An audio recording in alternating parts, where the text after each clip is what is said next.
Okay, so in this video, I'm going to show you a really cool self-working trick that you can do pretty much anytime, anywhere. All you need is a deck of cards and some dice. If you don't have dice, you can just use imaginary dice.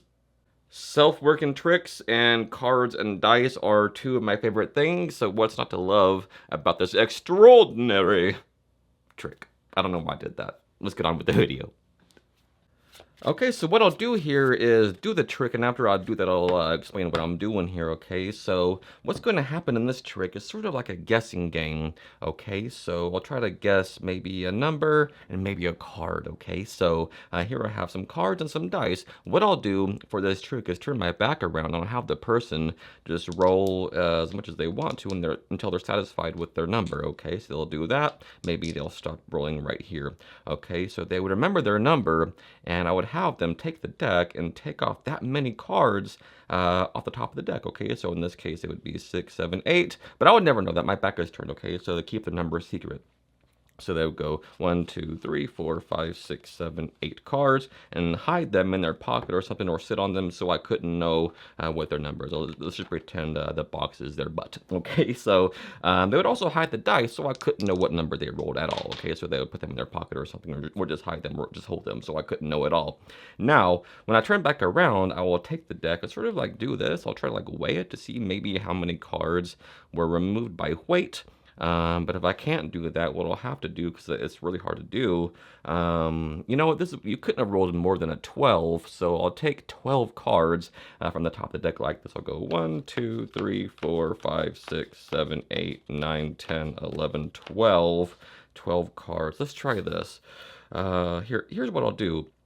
I'm going to start counting cards, and when I get to your number that you're just thinking of, tell me to stop, but not out loud, only in your head. All right? Just think stop when I say your number. All right, so I'll do that. I'll go 1, 2, 3, 4, 5, 6, 7, 8.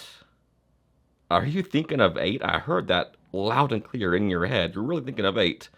That's amazing. I'll put that card at number 8 right there. That could have been any card.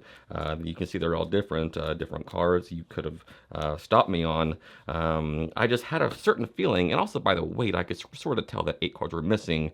But what if I kind of had a feeling you'd go for 8? What if I kind of had a feeling it would be this exact card? Because you see, in this card box here is actually a different card. There's nothing else in the box from a different deck. And this card is actually the 3 of diamonds. The card at number 8, the number you were just thinking of, happens to be that 3 of diamonds. Alright guys, so this is nothing more than the old clock force. If you don't know what the clock force is, it's basically that.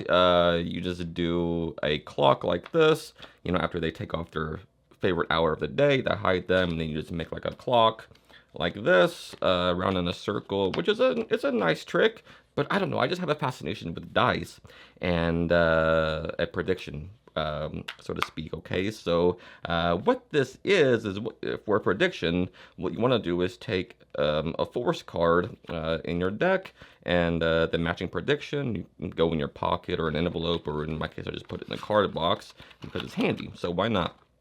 So, the matching prediction, what you want to do is put some kind of identification marking on it. In this case, I just used a pencil dot in the white borders, but if you're using, you know, like a blue bicycle card or red bicycle card, just use a red or blue Sharpie and color in a portion, a little dot on the card on the back, and just as long as you can identify this card from the other ones, then that's all you really need, okay? Just as long as it doesn't stand out to your audience, okay? So, what you want to do is put this force card 13 from top. The reason why you put it 13 from top is because it's just one more than the possible numbers you can get on a pair of dice, okay? So whichever, you know, number you're going for, just put it one more beyond that, okay? Just like the numbers of a clock. Okay, so that goes 1, I'll leave it face up, so 1, 2, 3, 4, 5, 6, 7, 8, 9, 10, 11, 12, and 13. Okay, so 13 from top. The reason why I like this trick so much, because it just makes sense, because a lot of times in this clock force, or sometimes it's just called the 21 force, you'll have the person cut off some cards, and it's hard to, sometimes they'll cut off, too many cards or something like that, but the dice perfectly justifies that, okay? So that's what I love about it. So anyway, what you want to do is you can give it like a top stock retention shuffle, and just cut to the end jog, so just retaining that card in the 13th position, but that's not necessary, okay? So, or you can even just give it one of these false mixes like this, and all I'm doing here, it looks like the deck is being mixed, right? But you just start face up, push over a block, throw them down, and just keep doing this, like make it look all sloppy. It looks like a mix, it really does, but nothing happens to the deck, obviously, okay? So just as long as your person sees you kind of mixing the deck, I think it makes it a little bit stronger. But again, totally not necessary. I just like to do that. Okay, so now what you're going to do is explain that you're going to play like a guessing game. Okay, so you'll turn around and give them the dice and say roll it a few times, just so you know they're not trick dice, or they're not loaded or anything like that, right? So they'll roll a couple times, and you say, when you're satisfied, remember that number that you get, okay? So in this case, they'll remember the number 9, all right? So now you ask them to take off the top of the deck, whatever number they're thinking of, okay? So they'll take off 1, 2, 3, 4, 5, 6, 7, 8, 9 cards, and you ask them to hide these cards, just sit on them, or just put them in their pocket, just so you can't see the amount of cards. And you say, also hide the dice, or just roll them again, so I can't know the number at all, and they'll do that. Now, it doesn't matter what number they take off, because when you reverse count 12 cards, the first card will always be in that position that they rolled, okay? So you turn back around and you start like just doing this and say, I'm gonna try to guess how many cards you took off by maybe weight alone. Start, weighing it up and down. Make a real show about it, right? Say, you know what? Let's try this. I'm not really getting a reading on this right now. Let's try this. You couldn't have rolled more than a 12, so I'll take 12 cards, and that perfectly justifies this. Okay, that's what I love about it. All right, because you can't roll more than 12 on dice. Okay, so I'll take 1, 2, 3, 4, 5, 6, 7, 8, 9, 10, 11, and 12, and put the deck aside.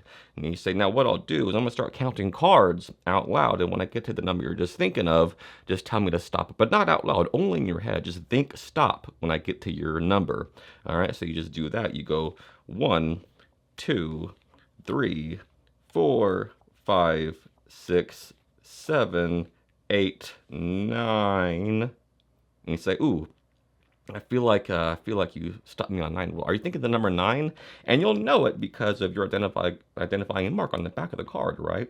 So you just look out for that mark when you're counting, and they say, "Ooh, are you thinking of 9?" And they say, "Yes." You cleanly and slowly put that card there, so they, can't think you switch the card and like that, right? So you say you could have had you could have stopped me on any one of these cards. But that's crazy, you're thinking of 9. I kind of had a feeling about 9. And you say, but what if I had a feeling about 9 earlier? And you say, look, in this card box, I have a card from a different deck that I had a feeling about. And you can show that there's nothing else in the box, nothing like that. And you turn it over, it's the 3 of diamonds. Let's see what card happened to be at number 9, the number you were just thinking of. And they turn it over, and it's the 3 of diamonds. And that I think is a really good trick.